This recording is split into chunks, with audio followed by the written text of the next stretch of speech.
नमस्कार दोस्तों, मैं सुप्रिया हैदराबाद से आप सभी का एक बार और डिवाइन पेरेंटिंग सेशन में आपका स्वागत करती हूँ।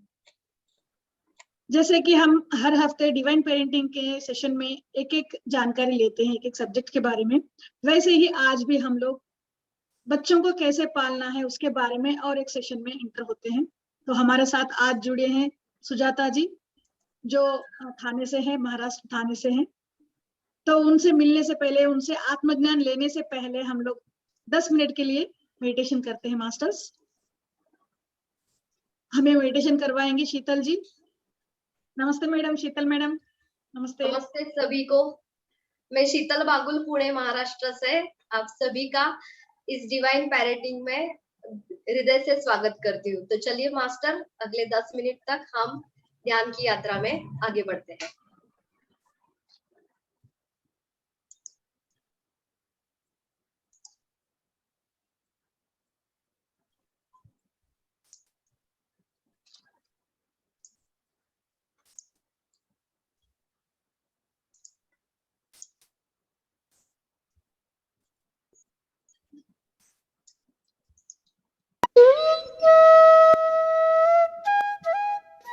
आवाज आ रही है? ठीक है मैम, थोड़ी सी धीमी कर दीजिए। हाँ, कम करूँ? थोड़ा बस। हाँ, ठीक ठीक। अब गाइड करोगे आप? ओके, ठीक है मैम। Yes yes. मास्टर्स शीतल जी हमें ध्यान की ओर ले चलेंगे। ओके मास्टर्स, प्लीज अपनी आंखें बंद करें, उंगलियों में उंगलियां फंसा ले और लेग क्रॉस करके आराम से बैठ जाए। हमें अपने सांसों पे ध्यान देना है। अगले 10 मिनट तक बस हम और हमारी सांसें।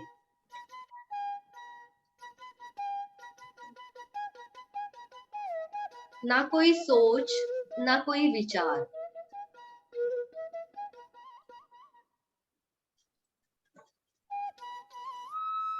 अगर कोई विचार मन में आता भी है तो हमें उनसे लड़ना नहीं है। फिर से हमारा ध्यान हम देंगे हमारी सांसों के ऊपर।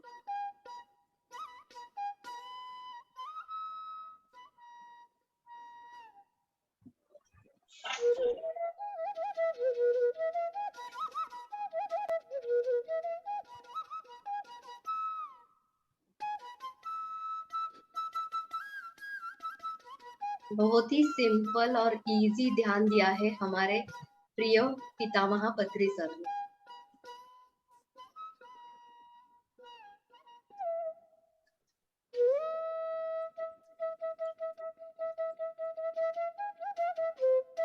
अंदर आती हुई सांस और बाहर जाती हुई सांस।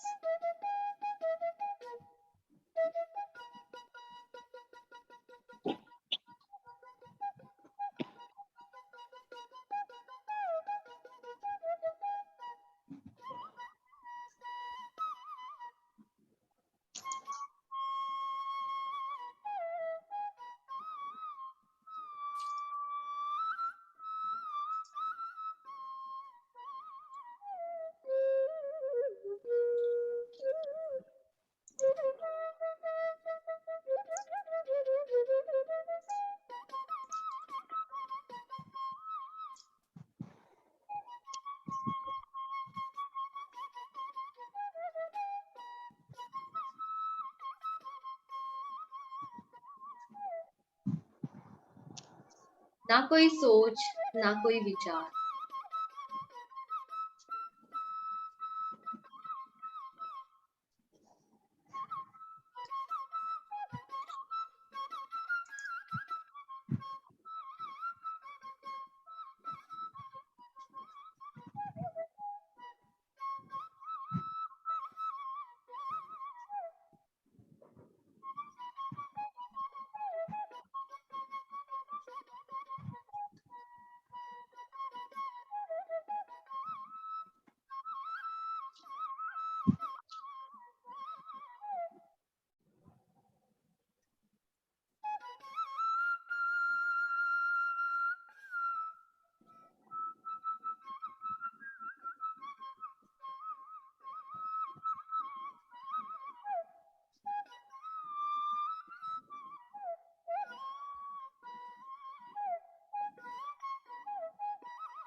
Meditation is a precious gift that you can give to yourself only.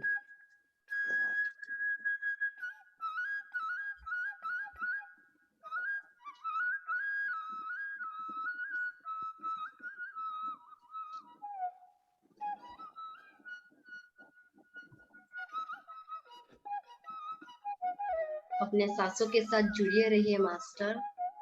अंदर आती हुई सांस और बाहर जाती हुई सांस।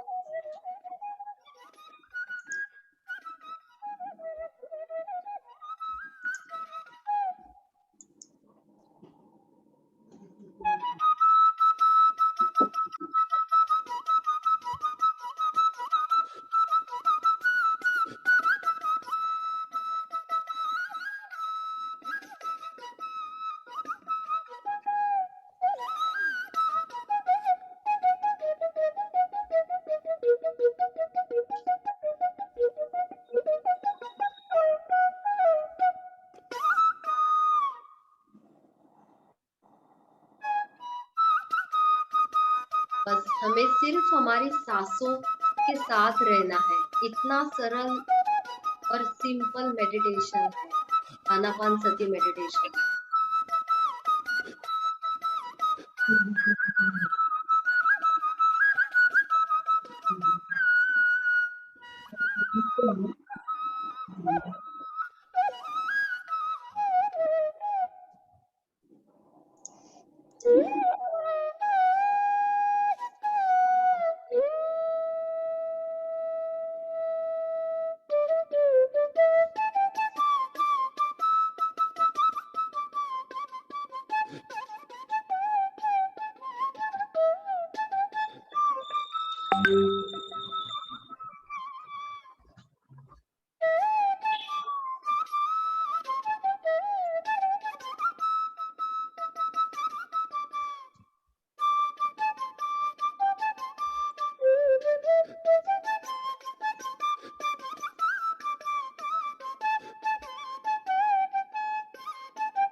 Last 2 minutes, master.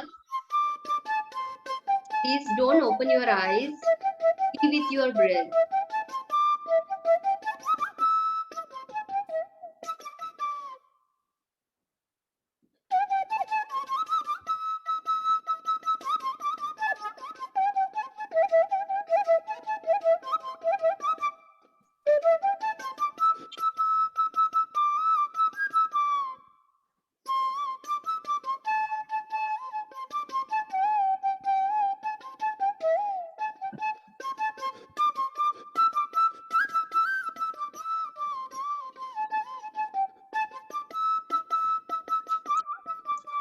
अंदर आती हुई सांस और बाहर जाती हुई सांस। जो भी हमारी नेचुरल नॉर्मल सांसें हैं, बस उसी को ऑब्जर्व करना है फ्रेंड्स।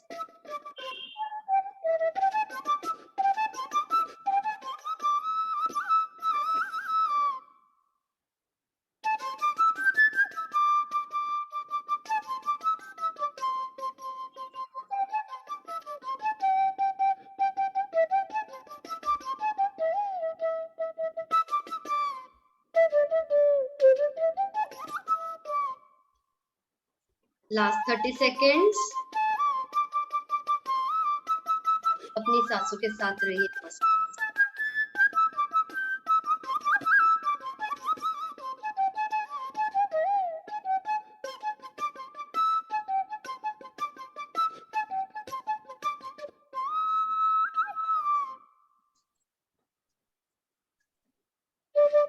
Last 10 seconds.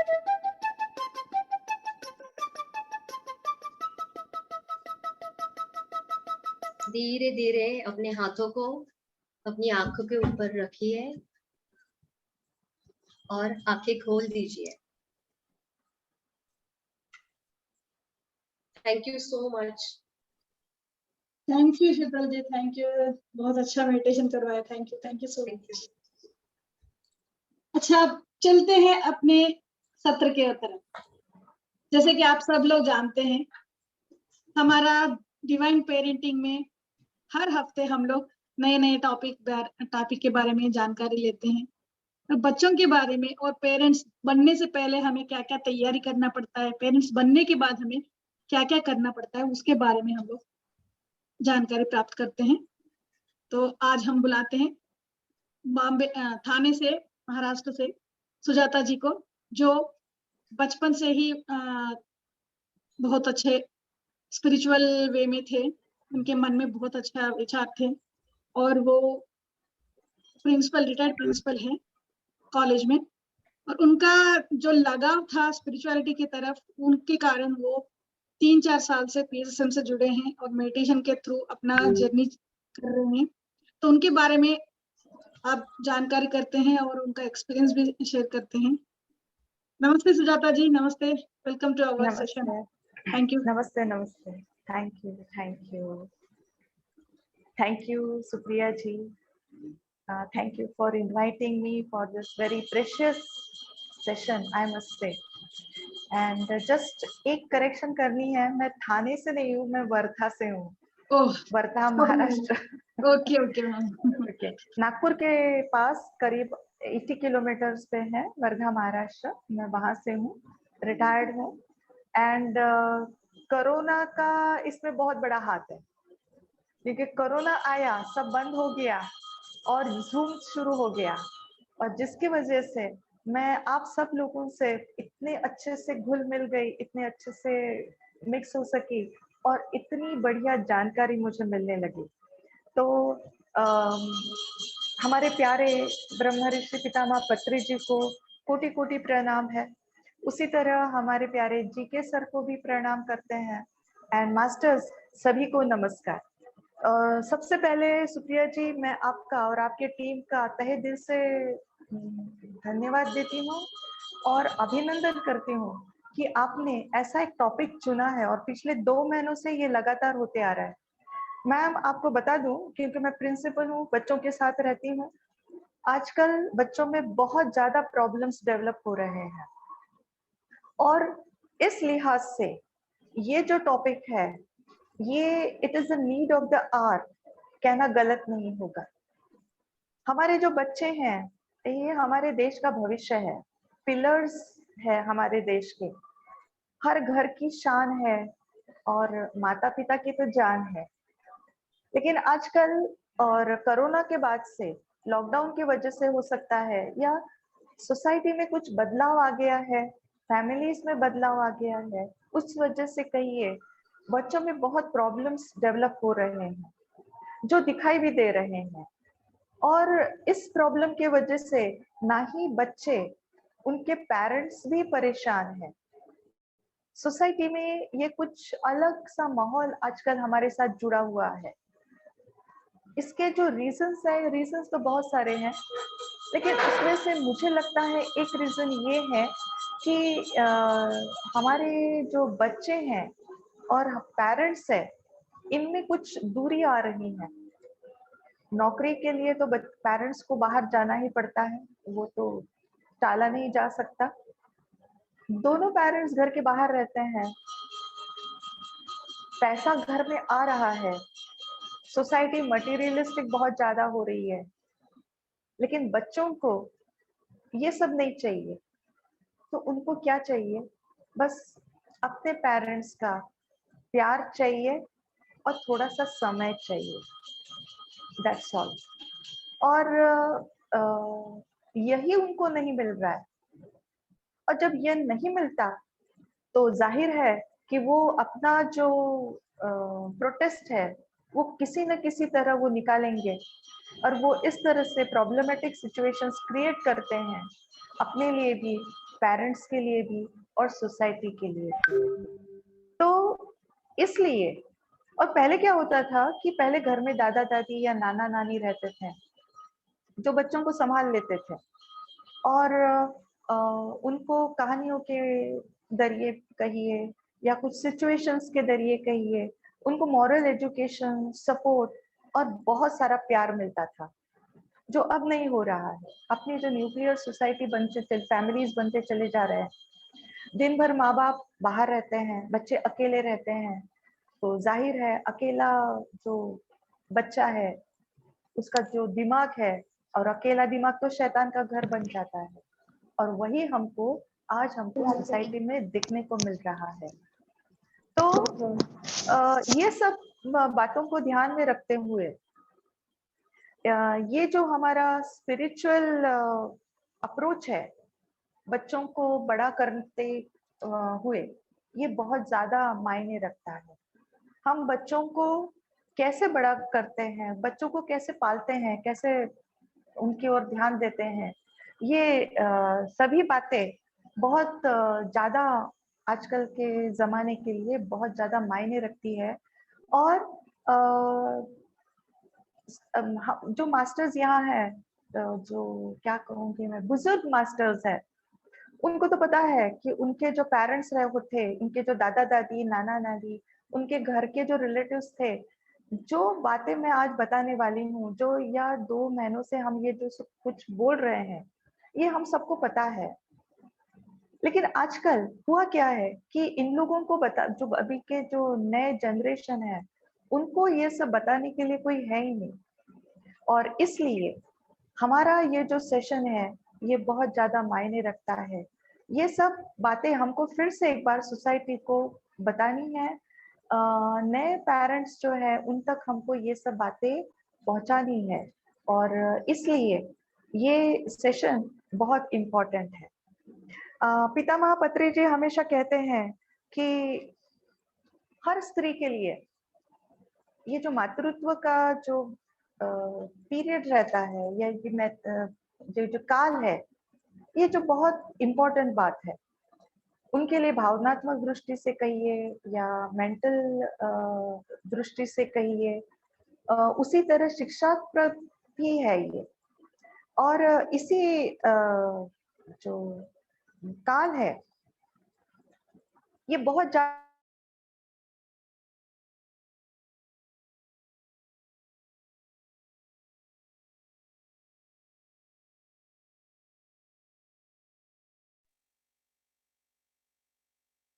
शीतल जी, इनका वीडियो स्टक हो गया क्या? स्टक हो गया मैम। नहीं शुरू हुआ? यस आवाज आ रहा है ma'am? Yes yes, continue. Okay sorry, एक कॉल आ गया, उसको बंद करते करते ये भी स्टक हो गया। तो फिर से हम लौट आते हैं अपने टॉपिक की ओर। पितामह कहते हैं कि हर स्त्री के लिए ये जो गर्भावस्था का काल है या मातृत्व का काल है, ये बहुत मायने रखता है, ये बहुत इम्पोर्टेंट है। गर्भधान के बाद ये जो 9 महीने का काल होता है, उसमें हर स्त्री बहुत सारे शारीरिक कष्ट को भी झेलती है। उसकी मानसिक स्थिति ठीक से रहने के लिए वो अपने आप को संभालते रहती है, और इन सब से गुजरने के बाद जब एक वो 9 महीने एक अपने गर्भ में वो अपने एक छोटे से वो शिशु को हर तरह से सहेज के रखती है, जैसे एक फूल को हम सहेज के रखते हैं। और फिर 9 महीने के तकलीफ के बाद जब वो बच्चा पैदा होता है, तो क्या कहेंगे, मातृत्व की दिव्यता का एहसास उस स्त्री को होता है। अब एक ये पार्ट है बच्चे को सहेज के रखना, उसको ये दुनिया में लेके आना, और लेके आने के बाद उसके जिंदगी का दूसरा पार्ट शुरू हो जाता है। वो छोटे से नन्हे से जान को हर तरह से सुरक्षित रखती है और उसी तरह हर तरह की शिक्षा उसे देने की कोशिश भी करती है। धीरे धीरे वो छोटा सा बच्चा बड़ा होते जाता है, उसके नन्हे नन्हे कदम दुनिया को चूमने के लिए तैयार हो जाते हैं और वो घर की दहलीज को पार करके दुनिया में अपना एक नाम कमाने के लिए निकल पड़ता है। तब ये बात वो माँ के लिए बहुत ज्यादा आनंद की होती है और वो बच्चा जब अपना एक मुकाम ये दुनिया में तय कर लेता है तो इससे तो बड़ा गिफ्ट वो माँ के लिए दूसरा कुछ हो ही नहीं सकता। तो हर माँ की ये कोशिश रहनी चाहिए कि वो अपने बच्चे को हर तरह से अच्छा शिक्षा देने का प्रयत्न करे और हम करते भी हैं। हमारे भारत देश वैसे तो बहुत लकी है, हम लोग यहाँ भारत देश में जो है, क्योंकि हमें विरासत में ही ऐसे सब मिले हैं, दिव्य पुरुष दिव्य आत्माएं मिली हुई है जो बिल्कुल पुराने जमाने से लेके आज के जमाने तक जितनी सारी नारियां हुई है, हर नारी अपने आप में एक डिवाइन पर्सन है। वैसे तो हर स्त्री जब वो माँ बनती है वो एक डिवाइन पेरेंट अपने आप ही बन जाती है, किसी को उसको बनाने की जरूरत नहीं पड़ती, उससे अपने आप में सभी गुण रहते हैं। लेकिन कभी कभी कुछ बातें बताने की जरूरत भी पड़ती है।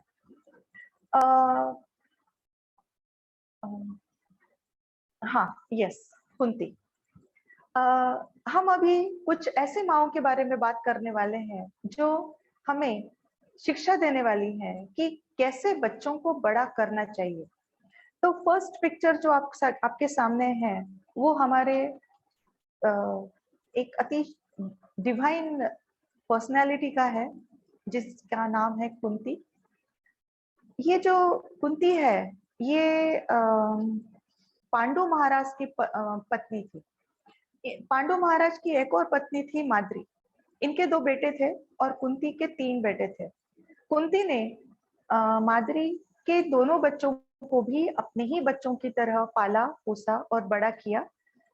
एक जैसा कभी उनमें भेदभाव नहीं किया। और सभी जानते हैं कि इनका जो बड़ा बेटा था युधिष्ठिर, वो तो ट्रूथफुलनेस के लिए दुनिया में प्रसिद्ध है। तो इसका श्रेय ये 5 पांडव, इन्होंने जो कुछ कमाया, युधिष्ठिर जो कुछ बने, इन सब का श्रेय कुंती को ही जाता है। आप नीचे जो पिक्चर देख रहे हैं वो कर्ण का है। Next slide please ma'am. Karna Kunti का सबसे बड़ा बेटा था और तब उनकी शादी नहीं हुई थी, इसलिए कुंती ने कर्ण को एक टोकरी में पानी में बहा दिया था। जो अधिरथ नाम के एक व्यक्ति को मिला, उसने उस बच्चे को अपनी पत्नी राधा को सौंपा और आगे कर्ण राधे के नाम से ही जाना जाने लगा। कर्ण एक ऐसा इंसान है जिसे सामने मृत्यु दिख रही थी, कठिनाई दिख रही थी, फिर भी वो मैदान छोड़ के नहीं भागा। ऐसा ये पुत्र कर्ण जो राधे के द्वारा बना, राधा तो उसकी फॉस्टर मदर थी, लेकिन फिर भी उसने अपने खुद के बच्चे के जैसा कर्ण को पाल पोस कर बड़ा किया और इतिहास में जिसने अपना एक अलग नाम कमाया है। Next slide please. ये जो चित्र आपको दिख रहा है ये तो माँ साहेब जीजाबाई है जो छत्रपति शिवाजी महाराज की माँ है। इनके बारे में तो कुछ कहने की जरूरत ही नहीं है। जीजाबाई ने खुद अकेले शिवाजी महाराज को बचपन से ही बहुत अच्छी अच्छी अलौकिक और ऐतिहासिक कहानियां सुना के बड़ा किया और उनके सामने ध्येय रखा कि हमको स्वराज मिलना ही चाहिए। और वही ध्येय लेके शिवाजी महाराज बड़े हुए। सिर्फ शिवाजी नहीं, शिवाजी के बेटे संभाजी, इन पे भी जीजाबाई का बहुत ही प्रभाव था और इनके प्रभाव के वजह से ही छत्रपति शिवाजी महाराज आगे छत्रपति बने, संभाजी महाराज बने। तो ये इन माताओं के साथ साथ एक और माता भी है। Next please.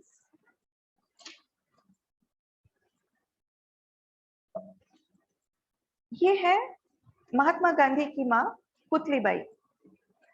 जब गांधी जी फ्रीडम स्ट्रगल के लिए सामने आए, तब उन्होंने अपनी माँ को वचन दिया कि वो वायलेंस से फ्रीडम नहीं जीतेंगे, लेकिन नॉन वायलेंस के बल पे ही वो फ्रीडम इंडिया को हासिल करवा के रहेंगे। तो ऐसी सब ऐतिहासिक माएँ हैं जिन्होंने अपने बच्चों को बिल्कुल बचपन से पालते हुए एक अलग से मुकाम पे पहुंचाया और दुनिया में उनका नाम इतिहास के पन्नों में दर्ज कराया है।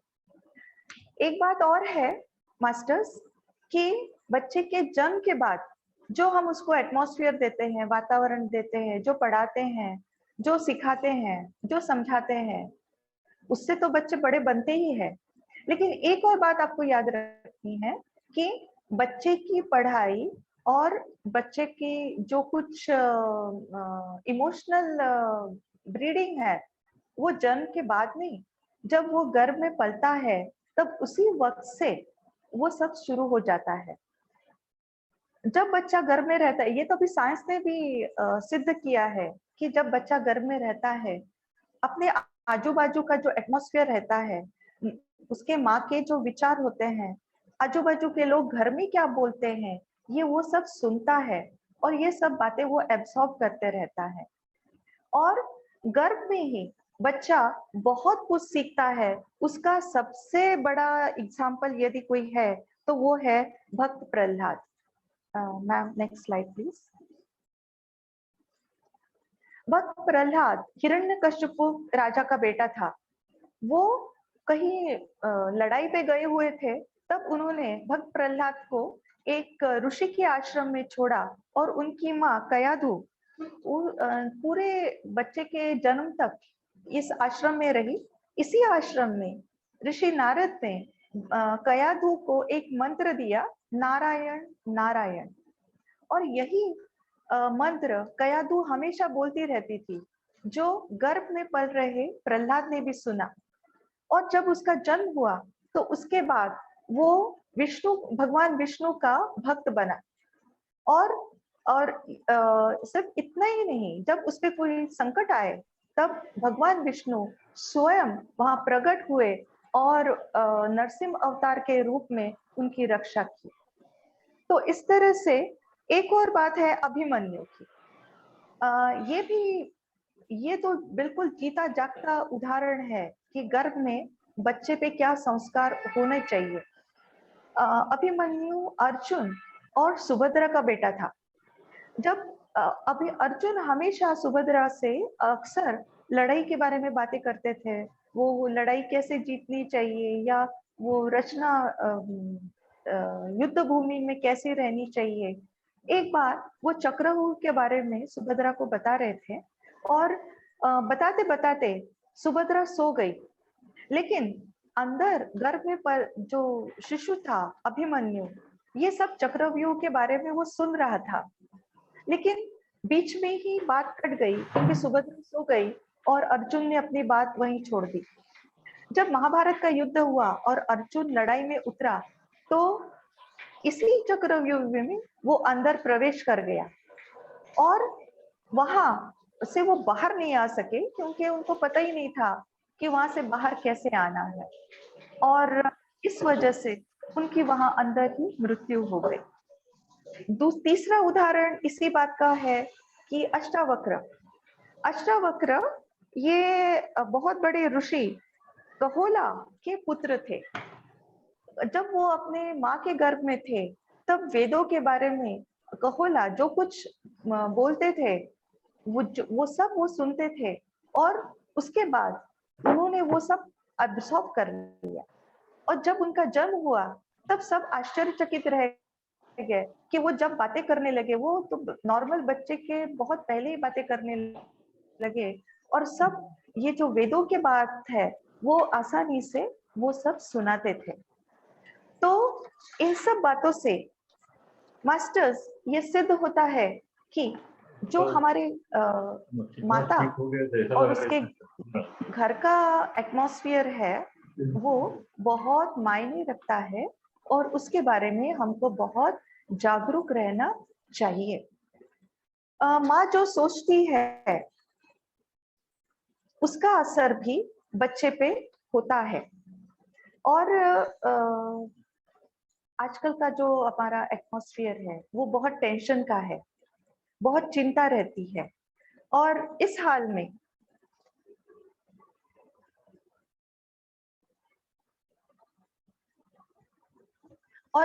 में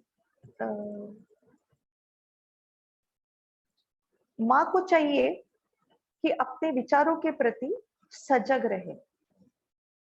उसके आजू बाजू में क्या हो रहा है वो सब यदि वो सोचेगी, यदि वहां वो ध्यान देगी, तो ऑटोमेटिकली ये जो आजू बाजू के नेगेटिव वाइब्रेशंस है वो भी माँ तक पहुंचते हैं, और माँ के गर्भ में पल रहे बच्चा भी वो सब एब्सॉर्ब करता जाता है।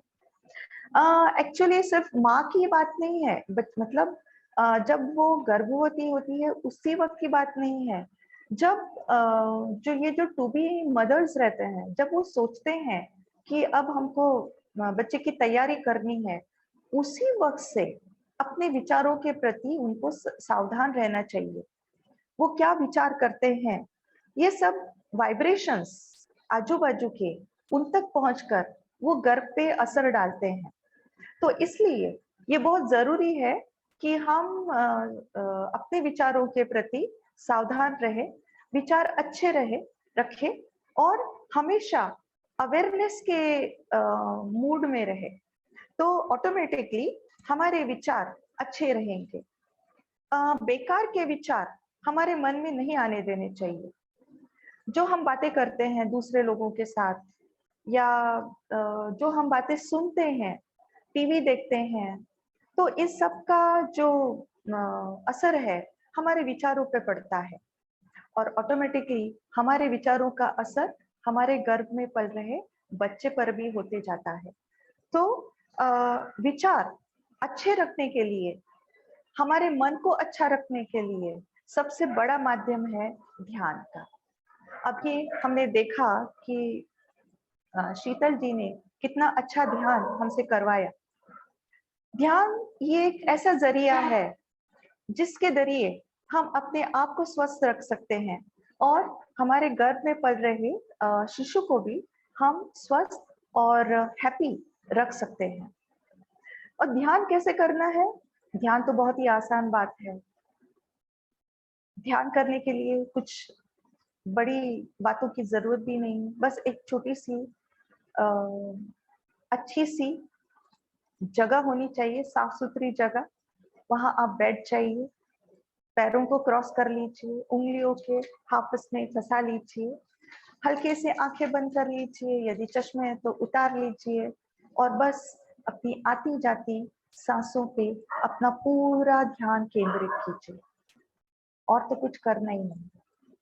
अब जब आप ध्यान पे और अपनी सांसों पे ध्यान केंद्रित करते हैं, तो सावधान रहिए, मन में कोई विचार नहीं आना चाहिए, कोई बात सोचनी नहीं चाहिए। पूरा ध्यान बस अपनी सांसों पे, आती और जाती सांसों पे ही आपको रखना है। ये जो सांसें हैं आप तक ब्रह्मांड की ऊर्जा पहुंचाती है, और यही ऊर्जा आपको स्वस्थ बनाती है, और उसी तरह आपके माध्यम से आपके घर में पल रहे शिशु को भी ये ब्रह्मांड की ऊर्जा स्वस्थ बनाती है, हेल्दी बनाती है, उसको हैप्पी भी बनाती है। और यदि इस तरह से आप मेडिटेशन करते हैं तो बच्चा भी स्वस्थ पैदा होगा।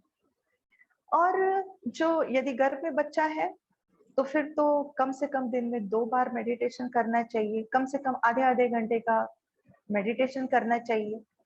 और इतना ही नहीं, जब भी आपको वक्त मिले, जब भी आप शांत बैठे, तो बस अपने आप में खो जाइए। किसी और से बातें करने के बजाय ज्यादा से ज्यादा मौन रखने की कोशिश कीजिए। और इस हाल में पूरे 9 महीने आप जितना ज्यादा मेडिटेशन करोगे, उतना ज्यादा एक सिर्फ स्वस्थ ही नहीं बल्कि एक दिव्य बालक इस दुनिया में आएगा। और हम सब चाहते हैं कि हमारे बच्चे दिव्यता से, ऊर्जा से ओतप्रोत हो। तो इसके लिए मेडिटेशन से बढ़िया दूसरा और कोई माध्यम हो ही नहीं सकता। तो जब बच्चा गर्भ में रहता है तो हर माँ को चाहिए कि वो दिन में कम से कम 2 बार तो मेडिटेशन करना ही करना है। हर बार अवेयरनेस में रहना चाहिए। मेडिटेशन के साथ साथ दूसरी एक बात बहुत जरूरी है और वो है स्वाध्याय। स्वाध्याय यानी दूसरों की बातें सुनना, लेकिन क्या सुनना? दूसरों के मेडिटेशन के एक्सपीरियंसेस सुनना, स्पिरिचुअल बातों को सुनना है, और जो निगेटिव बातें हमारे आजू बाजू में हो रही है उसको नजरअंदाज करते हैं, उसकी ओर ध्यान ना दे, तो ही बच्चे के लिए अच्छा है। स्वाध्याय के साथ साथ सज्जन संगत, स्वाध्याय, सॉरी, एक्सप्लेनेशन। हाँ, बुक रीडिंग, स्पिरिचुअल बुक्स का रीडिंग, मतलब स्वाध्याय है, वो थोड़ा सा गड़बड़ हो गया मैम, आई एम सॉरी। वो सज्जन सांगत्य था जो अब तक मैं जो बता रही थी वो सज्जन सांगत्य था। अब स्वाध्याय की बात करते हैं कि जो स्पिरिचुअल मास्टर्स ने, ऋषि मुनियों ने लिखी हुई जो किताबें हैं, उन किताबों को हमको पढ़ना चाहिए। इन किताबों से हमको बहुत कुछ मालूमात होती है, और वो मालूमात इनडायरेक्टली हमारे पढ़ने से हमारे गर्भ में पल रहे बच्चे तक भी पहुंचती है। जैसे मैंने पहले ही कहा है कि आजकल साइंस ने भी सिद्ध किया है, माँ जो देखती है, माँ जो पढ़ती है, माँ जो सोचती है, वो सब बच्चा सहजते जाता है। तो इस दौरान अच्छे से अच्छे किताबें पढ़नी चाहिए, अच्छे लोगों की बातें सुननी चाहिए और अच्छी बातें करनी भी चाहिए। और उसी तरह एक और बात का हमें ध्यान रखना चाहिए, वो है हमारा आहार। ज्यादा से ज्यादा वेजिटेरियन डाइट होना चाहिए। आहार हम जब बोलते हैं तो आहार मतलब हम सिर्फ खाना, सिर्फ इसी पे लिमिट रखते हैं, लेकिन आहार मतलब जो हम कानों से सुनते हैं वो भी आहार है, जो आंखों से देखते हैं वो भी हमारा आहार है, और मुंह से जो अंदर जाता है वो तो आहार है ही। तो इस हाल में क्या खाना चाहिए? तो ज्यादा से ज्यादा वेजिटेरियन डाइट ही लेनी चाहिए। और होने वाली माँ को जो नॉन वेज का डाइट है उसको तो बिल्कुल अवॉइड करना चाहिए, क्योंकि गर्भ में पल रहे जो बच्चा होता है वो तो एक दिव्य बालक है, और वो बालक जानता है कि ये जो नॉन वेज डाइट है ये ठीक नहीं है, ये ठीक नहीं है, तो वो इसको वो भी नहीं पसंद करता। तो इसलिए ज्यादा से ज्यादा वेजिटेबल्स, फ्रूट्स, ऐसे डाइट का इस्तेमाल करना चाहिए। राजमा है, पनीर है, ये ऐसे खाने में अपने रखने चाहिए जिससे हेल्दी बॉडी और हेल्दी माइंड बने। यदि माँ हेल्दी है तो बच्चा भी हेल्दी ही बनने वाला है, इसमें कोई शक नहीं है। तो जो हम खाना खाते हैं वो खाना भी एक ही बार में बहुत ज्यादा खाने के बजाय जो होने वाली माँ है उसको थोड़े थोड़े इंटरवल के बाद दिन में 3-4 बार थोड़ा थोड़ा खाना खाना चाहिए। और जब वो खाना खा रही है तो उसका पूरा ध्यान वो खाने की प्लेट पे होना चाहिए। वो आंखों से और मुंह से, वो खाना दोनों से वो ग्रहण होना चाहिए। और खाना खाते समय जो प्लेट में है उसका स्वाद लेके, इंजॉय करके, पूरे आनंद से उसमें बिल्कुल खो जाना चाहिए। तभी वो आहार उसके जरिए उसके बच्चे तक भी पहुंचता है। तो ये जो छोटी सी बात है आहार की, जितना ज्यादा हो सके ग्रीन लीफी वेजिटेबल्स और ताजे फल जो अपने आजू बाजू में मिलते हैं, ऑर्गेनिक हुए तो वो तो और भी अच्छा है।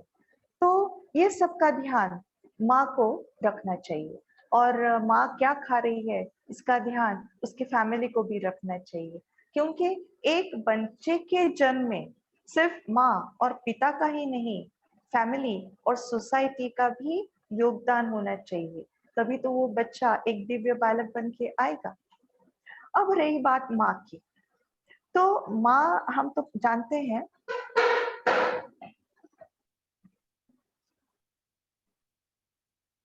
हर बच्चे का, हर शिशु का पहला गुरु माँ होती है, और माँ जो कुछ उसको सिखाती है जब वो बच्चा जन्म लेता है तभी से माँ जिसको उसको जो कुछ सिखाती है वो जिंदगी भर नहीं भूलता। और यही नहीं बल्कि जो वो सिखाती है वो सीख के बल पे ही उसकी पूरी जिंदगी बनती है।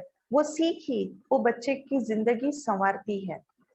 अब ये भी साइंस ने और मेडिकल साइंस ने प्रूव किया है कि बच्चा जब 3 साल का होता है तो ये जो पहले के 3 साल के जो पीरियड होता है ये सब में ज्यादा इम्पोर्टेंट पीरियड रहता है। इस वक्त उसका जो ब्रेन है वो 90% काम करता है, 90% ग्रहण करने की क्षमता रखता है। इसीलिए ज्यादा से ज्यादा इसी वक्त में माँ को चाहिए कि वो अपने बच्चे तक अच्छी सी अच्छी बातें पहुंचाए, उसको अच्छे संस्कार दे। यदि हो सका तो बच्चे को कुछ श्लोक सिखा सकती है, कुछ गीत सिखा सकती है, अच्छी कहानियां सिखा सकती है। जैसी कहानी जीजाबाई ने बाल शिवाजी को सुनाई थी, ऐसी कहानी सुना के वो अपने बच्चे को एक शिक्षा का वातावरण दे सकती है और इसी वातावरण से उसके बच्चे का भविष्य बनने वाला है। तो माँ को चाहिए कि पहले, और हाँ, जो 10% का ब्रेन डेवलपमेंट हो वो आगे होता है, लेकिन बच्चे का 90% डेवलपमेंट पहले 3 सालों में ही हो जाता है। तो इसीलिए ज्यादा से ज्यादा बातें बच्चे के साथ 3 साल तक माँ को चाहिए कि वो शेयर करे, और सिर्फ माँ को ही नहीं, उसके पूरी फैमिली को इसमें भाग लेना चाहिए।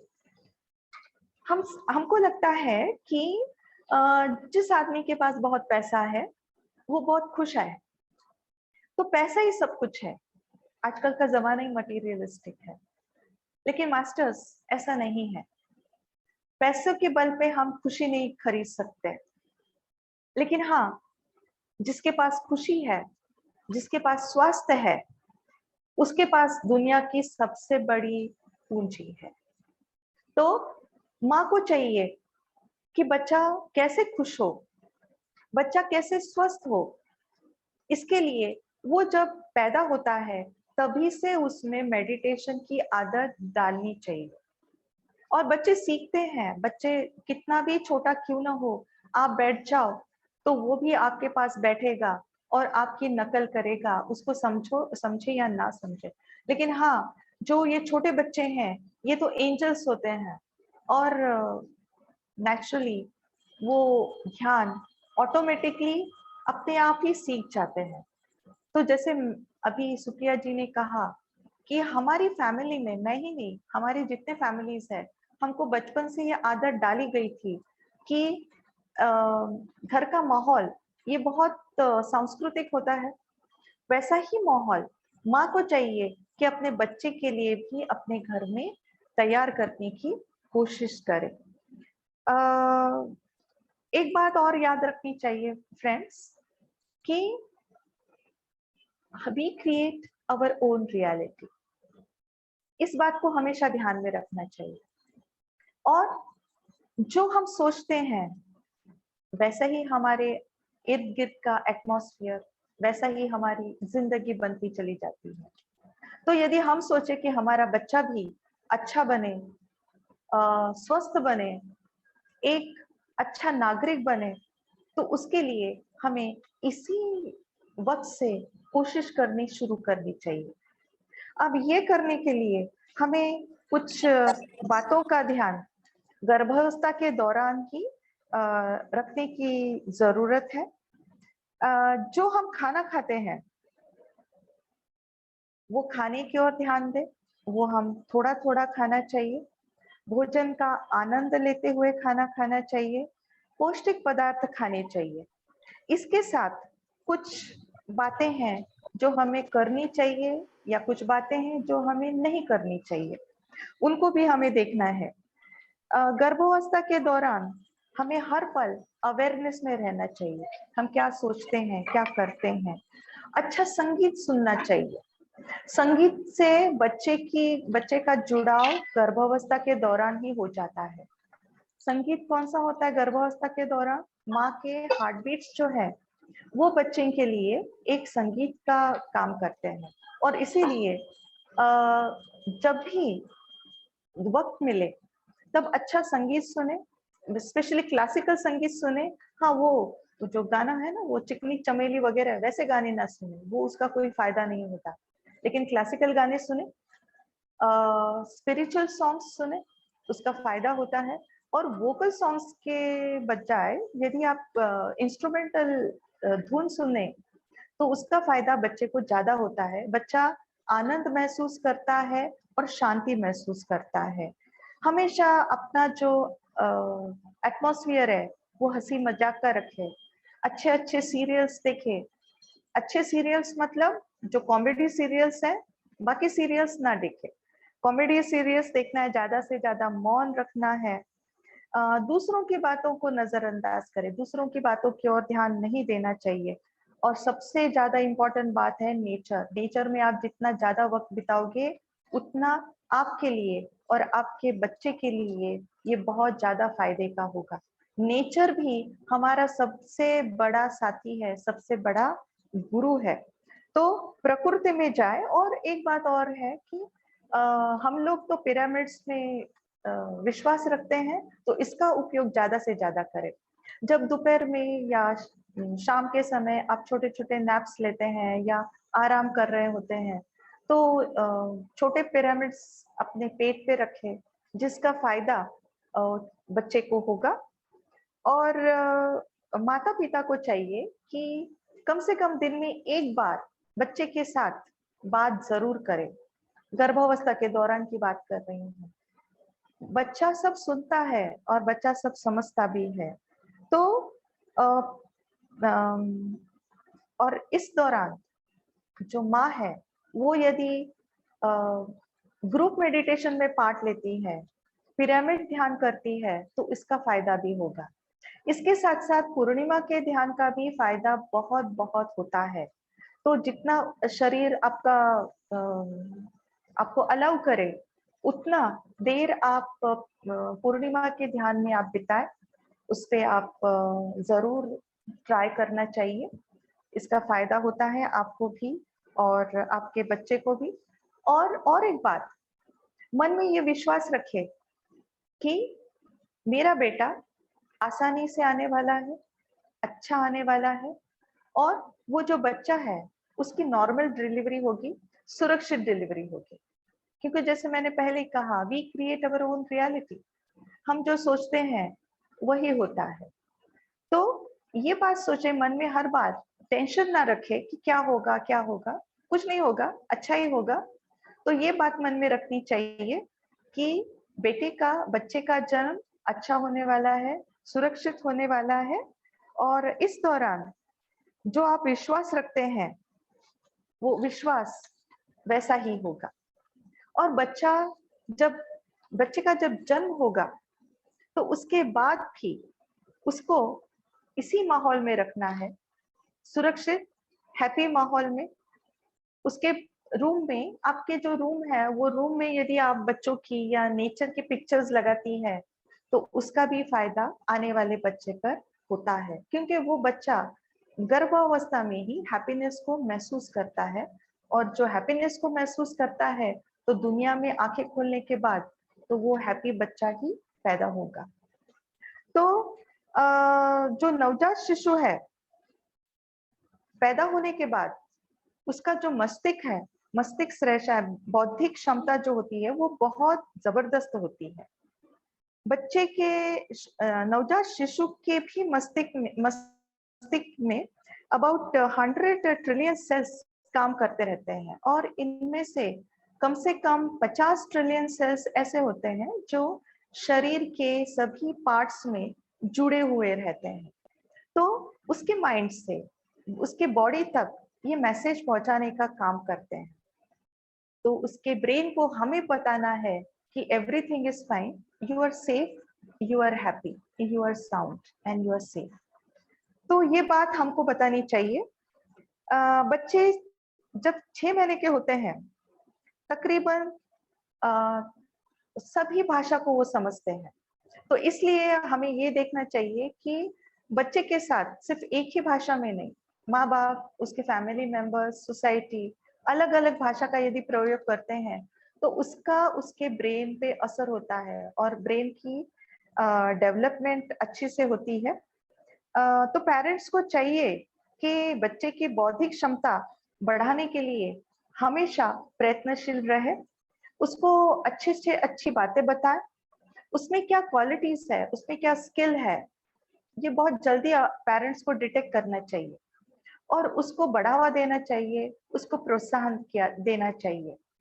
और ये जो पहले 3 साल है, पहले 3 साल के भीतर ही अपने बच्चे में क्या स्किल है, क्या क्वालिटी है, यदि माँ बाप पहचान लेते हैं तो उसी तरह उसी मार्ग से हम बच्चों को आगे डेवलप कर सकते हैं और बच्चा आगे चल के एक बहुत बेहतर, एक बहुत खुशहाल इंसान बनेगा। तो मैं तो यही कहूंगी कि ये जो सब बातें मैंने आज जो बताई, ये सब हमको पता है, लेकिन उसको अभी अमल करने की जरूरत है। सिर्फ होने वाले माँ बाप को ही नहीं, सोसाइटी को भी उसमें they should also pitch in to help the parents and the baby। और स्पिरिचुअल सोसाइटी हमारी जो है PSSM की और स्पिरिचुअल टैबलेट्स, हमारी तो यही कोशिश रहती है कि एक स्वस्थ सुंदर बच्चा इस दुनिया में कदम रखे, ऐसा बच्चा जो हर माँ बाप की शान हो और हमारे देश की आन हो। बस इतना कह के मैं रुकना चाहूंगी। Thank you for thank you giving me this madam, chance. Thank you so much, thank you. Thank you. अगर किसी का कोई क्वेश्चन है तो पूछ सकते हैं मैडम से। Thank you ma'am. अंदर से सही क्या देखिए शीतल जी।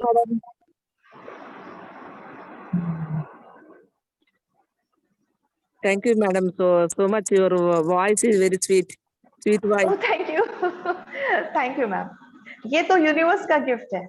Yes, ma'am. Thank you. Masters किसी को मैंने कोई तो डाउट है तो पूछ लीजिए।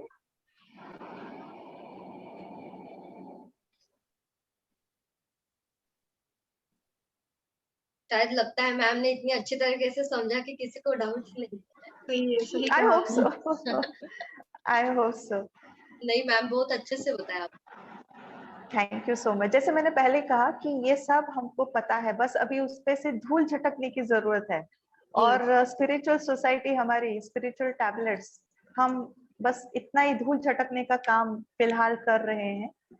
और जो हम सुन रहे हैं या जो मास्टर्स हैं, मैं उनको रिक्वेस्ट करूंगी कि आपने जो कुछ सुना या 2 बहनों से आप जो कुछ सुन रहे हैं, तो ये सब अपने पास ना रखते हुए दूसरों तक इसको पहुंचाए।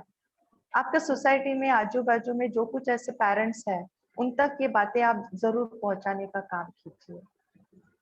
जितना हम यस, जितना हम सुप्रिया जी ज्ञान ने बांटेंगे उतना ज्यादा सोसाइटी भी एनलाइट होगी। यस, बस होगा। यस, हमारा तो यही कोशिश रहने चाहिए कि सबको एनलाइटनमेंट करके ही छोड़ना है, खुद भी बने, दूसरों को भी दे। ये जो इनिशिएटिव चलाया है आपने, लक्ष्मी मैडम का साथ है पूरा। लक्ष्मी मैडम ने मुझे लिया है, फिर हम लोग आगे बढ़ते गए। 2-3 महीने से कर रहे हैं हम मंडे क्लासेस। हाँ, और बहुत अच्छे सेशंस हो रहे हैं।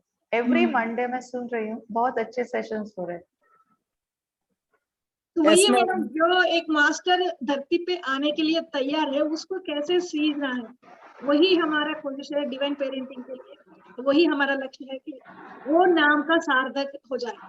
जो सेशन में आते हैं उनके सलाह सब कुछ मानते हुए हम लोग उसको एनालाइज करते हुए क्या कह रहे हैं उसको हम लोग अप्लाई करेंगे अपने जिंदगी में, तो सब कुछ बढ़िया। और भविष्य तो बच्चों के हाथ में ही है। अभी हमारा तो अब ओल्ड हो गया हमारा जनरेशन, तो अभी जो न्यू जनरेशन आ रही है उनको अगर एथिक्स के बारे में जो वैल्यूज है, मोरल वैल्यूज, उसको हम बताएंगे तो वो चेंजेस जो गैप है, जनरेशन गैप जो कहते हैं ना हम लोग, तो वो भी फिल हो सकते हैं। क्योंकि हम लोगों ने बड़ों से ही पूरा कहानियां, भारत, महाभारत, रामायण सब कुछ हमने सुना है, तो हमें सब कुछ पता है। सीता जी कौन है, राम जी कौन है, लक्ष्मण जी।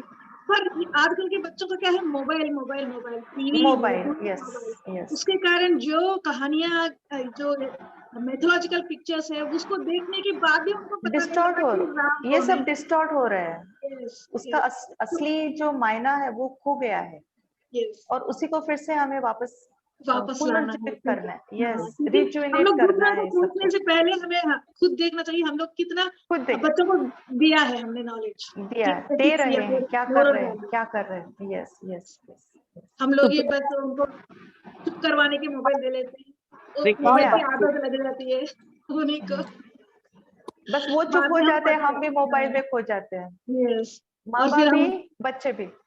और फिर जब बच्चे से गलती होती है तब हम तैयार रहते हैं उनको डांटने के लिए, ये भूल जाते हैं कि बच्चे को मोबाइल तो हम ही ने दिया है, तो वो क्या करेगा, डेविल हाथ में आ गया तो डेविल ही बच्चा बनेगा ना, वो तो राम बनने से रहा। यस, तो यस, तो ये पहले हम लोगों को हमारे माता पिता बताते थे, दादा दादी नाना नानी बताते, आज कोई नहीं है इन लोगों को बताने के लिए।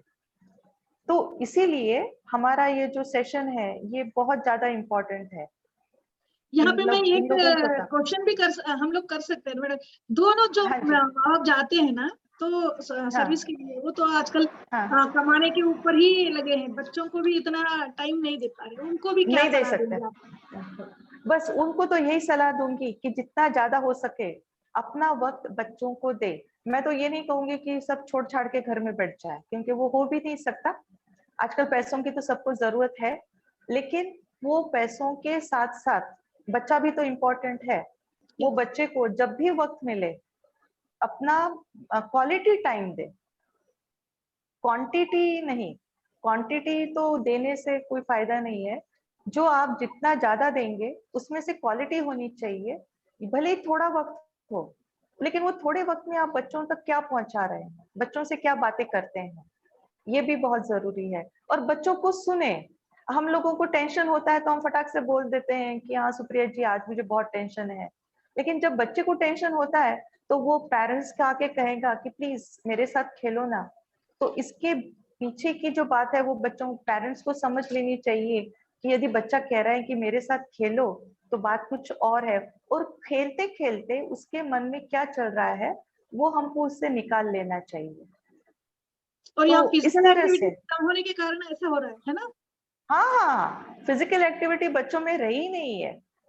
आप देखिए ना, हम लोगों के जमाने की जो फिजिकल एक्टिविटी थी, हम तो पेड़ पर भी चढ़ जाते थे, आजकल के जमाने में बच्चे के पास पेड़ ही नहीं है चढ़ने के लिए, ना ग्राउंड बचे हैं खेलने के लिए।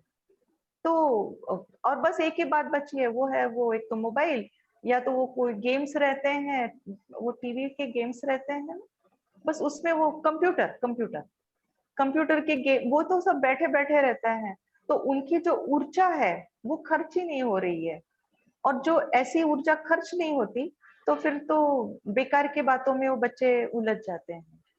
Yes. तो उनको जरूर खेलने के लिए समय दे, और खेलना यानी घर में नहीं, घर के बाहर गार्डन में या फिर कहीं और कुछ कोचिंग लगा दे गेम्स की, जहाँ वो बच्चे जाके 1 घंटा अच्छे से पसीना बहाए।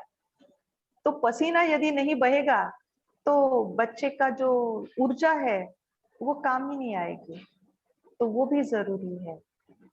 फिजिकल एक्टिविटीज मस्ट है स्मॉल बच्चों के लिए। अब देखिए ना, जब वो बच्चा बिल्कुल पैदा होता है तभी से फिजिकल एक्टिविटी शुरू हो जाती है, हम भी उसको जब मालिश करते हैं तब एक्सरसाइज तो करते ही है ना, तो वो है ही, वो बहुत जरूरी है। और बच्चा भी हाथ पांव हिलाते ही रहता है, चुप थोड़ी रहता है, वो भी उसकी फिजिकल एक्टिविटी, वो भी उसकी एक्सरसाइज है। और जब बड़ा होते जाता है तो धीरे धीरे हम कहते हैं चुप बैठो चुप बैठो, वो चुप ही बैठ जाता है और उसका दिमाग कहीं और चला जाता है फिर। सही कहा, सही कहा। और मास्टर्स किसी का कोई क्वेश्चन है? मैडम रिकॉर्ड बंद कीजिए मैडम। Okay, okay.